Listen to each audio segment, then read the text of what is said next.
السلام علیکم ویورز. آج آپ کے ساتھ میں جو موضوع ڈسکس کروں گی وہ ہے ڈینگی فیور. ڈینگی فیور جیسا کہ آپ سب کے نالج میں ہے، آج کل ایک ایپیڈیمک یا وبا کی صورت میں آ،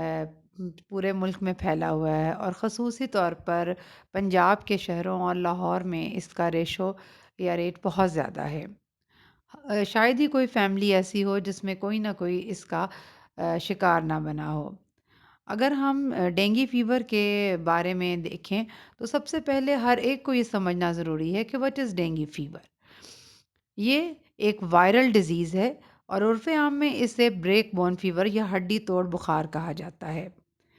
اب اس کو سمجھنے کے لیے کہ ڈینگی ہے کیا اور یہ کس طرح سے انسانی صحت پر مضر اثرات مرتب کرتا ہے، اگر ہم ڈاکٹر رچرڈ ووڈ جو کہ فلپین سے تعلق رکھتے ہیں ان کے فارمولے کو سمجھیں، ان کے دیے ہوئے میتھڈ کو سمجھیں، تو بہت ہی آسان ہوگا ہمیں ڈینگی فیور کے بارے میں سمجھنا. فار ایگزامپل، اگر ہمیں کسی دن بخار ہوتا ہے اور ہم سپوز کرتے ہیں کہ وہ دن سنڈے ہے، یعنی سنڈے کو کسی کو ڈینگی کا بخار ہوتا ہے، تو ہمیں اس کو سمجھنا چاہیے کہ یہ بخار، اس میں 6 دن جمع کریں تو ہمیں دوبارہ سیچرڈے تک یہ بخار جو ہے اپنی لپیٹ میں رکھے گا. یعنی کہ وائرل جو یہ ڈیزیز ہے، اس کے وائرس کا سائیکل 6 ڈیز جو ہے وہ لیتا ہے کمپلیٹ ہونے میں، اور 6 دن کے بعد یہ ٹھیک ہونا شروع ہو جاتا ہے، یعنی اس کی ریکوری آفٹر 6 ڈیز سٹارٹ ہوتی ہے. اس طرح آپ ایک اگزامپل کے ذریعے سے اس کو سمجھیں کہ اگر ہمارے پاس ایک بہت بڑے سائز کا پیالہ یا باؤل ہے اور آپ اس میں پانی ایڈ کرتے جائیں، تو اس میں اگر اس کے پیندے میں یا باٹم میں کچھ سوراخ ہوں تو اس میں سے پانی باہر نکلتا جائے گا. بس کچھ ایسا ہی ڈینگی بخار میں بھی ہوتا ہے، کیونکہ ڈینگی بخار میں جو یہ وائرس ہے وہ ہمارے بلڈ کی نالیوں کے اوپر افیکٹ کرتا ہے، اور جو ہماری بلڈ ویسلز ہوتی ہیں یعنی خون کی نالیاں، اس میں بھی چھوٹے چھوٹے سے سوراخ ہو جاتے ہیں، اور ان سوراخوں کے ذریعے سے خون رسنا شروع ہو جاتا ہے، یعنی باہر آنا شروع ہو جاتا ہے. اب آپ کو پتہ ہے کہ بلڈ کے اندر 3 مین کمپوننٹس یا ذرات ہوتے ہیں: ایک ریڈ بلڈ سیلز، دوسرے وائٹ بلڈ سیلز، اور تیسرے پلیٹلیٹس. ان تینوں میں سے سب سے چھوٹا سائز پلیٹلیٹس کا ہوتا ہے، اور اس لیے یہ پلیٹلیٹس ہماری خون کی نالیوں میں سے ان سوراخوں کے ذریعے سے باہر آنا شروع ہو جاتے ہیں. اور پلیٹلیٹس جو ہے وہ انسانی جسم کی قوت مدافعت یعنی امیونٹی کے لیے بہت اہم کردار ادا کرتا ہے.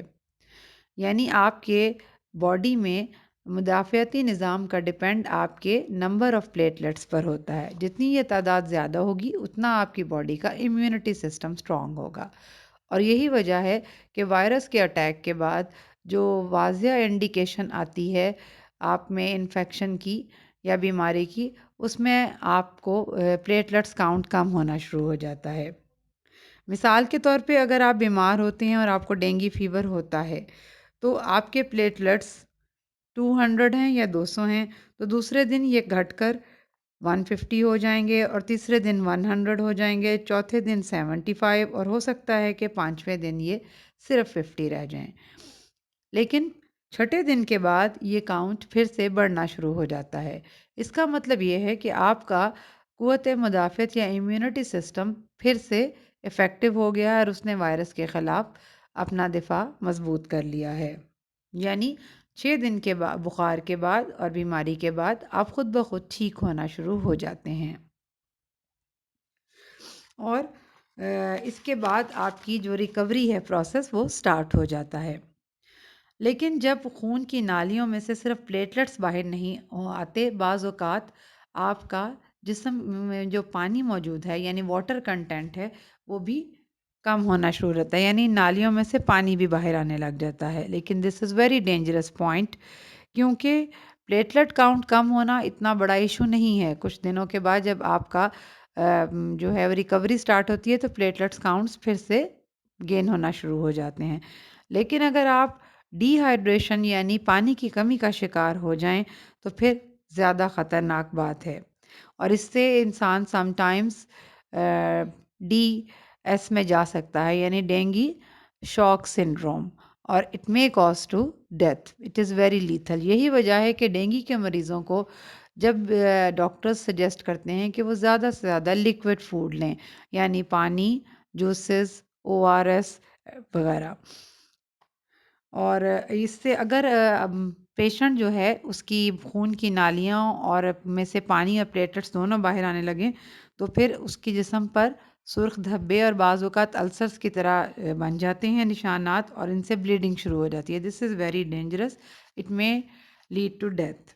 تو اس لیے ہمیں یہ سمجھنا چاہیے کہ ہمیں صرف پلیٹلیٹس کاؤنٹ کو نہیں دیکھنا، اور بلکہ ہمیں اپنے پانی کی جو اماؤنٹ ہے اس پر زیادہ فوکس کرنا ہے، اور ایسی کوشش کرنی چاہیے کہ انسان جس کو ڈینگی ہوا ہے وہ ڈی ہائیڈریشن کی طرف نہ جائے، یعنی پانی کی کمی نہیں ہونی چاہیے۔ اور اس کے لیے آپ کو جو بڑا آسان سا ٹیسٹ ہے وہ یہ ہے کہ ہم پیشنٹ کا یا مریض کا بلڈ پریشر چیک کرتے رہیں۔ اگر پیشنٹ کا بلڈ پریشر ٹھیک ہے، اسے یورینیشن ٹھیک ہو رہی ہے، پیشاب صحیح طرح سے آ رہا ہے، اور اس کی ہارٹ بیٹ یا اس کے نبض کی رفتار ٹھیک ہے، تو اس کا مطلب ہے کہ کوئی بگ ایشو نہیں ہے، اور وہ اب جو ہے وہ نارملی ریکوری پروسیس میں چلا جائے گا۔ اور اگر ایسا نہ ہو تو پھر فوراً سے آپ کو ضرورت ہے کہ آپ ڈاکٹر یا ہسپتال سے رجوع کریں۔ تو میں نے آپ کو کوشش کی ہے آج ڈینگی کے متعلق کوئی انفارمیشن دوں جس سے آپ جو ہے وہ بر وقت اس کے وار سے بچ سکیں، اور اس کے نقصانات کم سے کم ہوں۔ میں امید کرتی ہوں کہ آپ اس ویڈیو کو دیکھ کے ضرور سمجھیں گے اور اس کو آگے بھی